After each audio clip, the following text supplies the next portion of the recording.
Saudara-saudara yang dikasihi oleh Tuhan, selamat pagi. Sebelum kita memulai aktivitas dan kegiatan kita pada hari ini, terlebih dahulu kita bersekutu dengan firman Tuhan. Ayat hari ini Amsal pasal 3 ayat 18. Ia menjadi pohon kehidupan bagi orang yang memegangnya. Siapa yang berpegang padanya akan disebut berbahagia.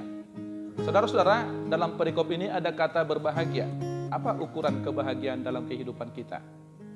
Ukuran kebahagiaan bagi orang Batak secara umum sering dihubungkan dengan 3 cita-cita mendasar orang Batak. Hamoraun kalau memiliki banyak harta, Hagabiun kalau memiliki banyak keturunan, dan Hasangapon kalau memiliki gelar kesarjanaan, pangkat atau kedudukan.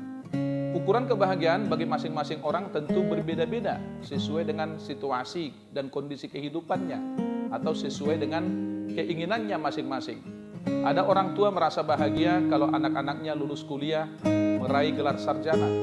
Ada orang tua merasa berbahagia kalau anak-anaknya mendapatkan jodoh atau menikah. Saudara-saudara, di dunia ini tidak ada kebahagiaan yang sempurna. Dalam Matius pasal 5 ayat 3 sampai dengan ayat 12, Yesus mengucapkan beberapa kalimat bahagia. Dalam Injil Lukas pasal 11 ayat 28, menurut Tuhan Yesus, yang berbahagia ialah yang mendengarkan firman Tuhan dan yang memeliharanya. Dalam perikop ini, yang berbahagia ialah orang yang berpegang kepada hikmat. Kitab Amsal adalah kitab hikmat yang ditulis oleh Raja Salomo. Apa sebenarnya arti hikmat? Supaya kita dapat memahami hikmat di dalam kehidupan kita sebagai orang yang percaya kepada Tuhan, kita harus membaca kitab 1 Raja-Raja pasal 3 ayat 1 sampai dengan ayat 15. Bagaimana Salomo menerima hikmat dari Tuhan. Tuhan mengatakan kepada Salomo di dalam mimpinya, mintalah apa yang hendak kuberikan kepadamu. Artinya Salomo bebas meminta kepada Tuhan. Tetapi Salomo sadar sebagai raja yang baru diangkat untuk memimpin Israel menggantikan ayahnya Daud, ia menyadari bahwa ia masih muda dan belum berpengalaman. Sehingga ia tidak meminta harta kekayaan, ia tidak meminta umur yang panjang, ia juga tidak meminta nyawa musuh-musuhnya, tetapi ia meminta hikmat kepada Tuhan. Kemudian dalam 1 Raja-Raja 3 ayat 9, pengertian hikmat dikatakan seperti ini.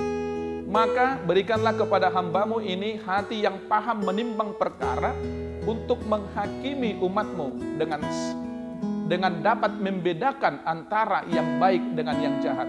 Sebab siapakah yang dapat menghakimi umatmu yang sangat besar ini? Dalam ayat ini pengertian hikmat yaitu dapat membedakan antara yang baik dengan yang jahat. Itulah pengertian hikmat yang sesungguhnya.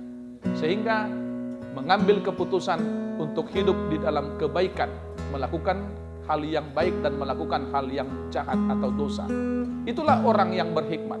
Dan orang yang berbahagia adalah orang yang berpegang kepada hikmat.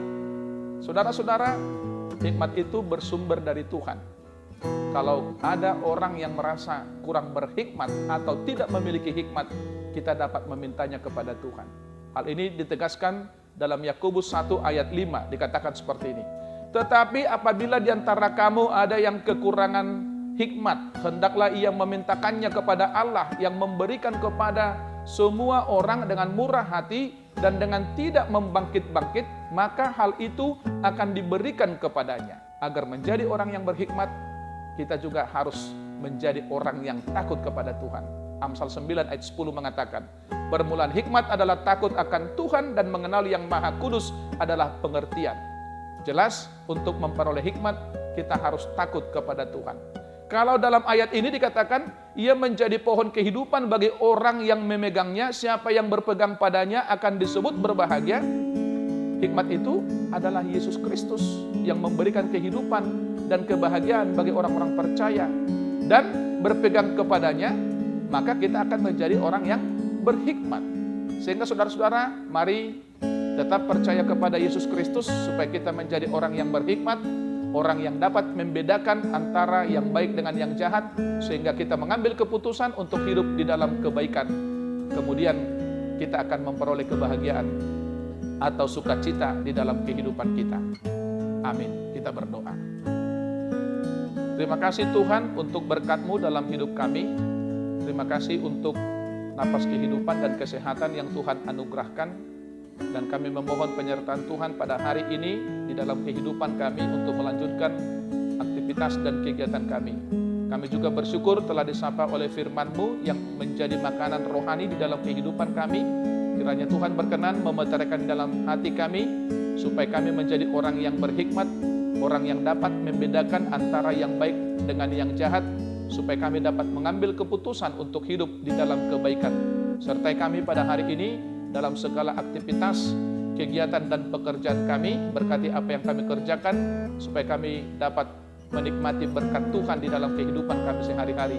Dalam nama anak-Mu Tuhan Yesus Kristus, kami berdoa dan mengucap syukur. Amin.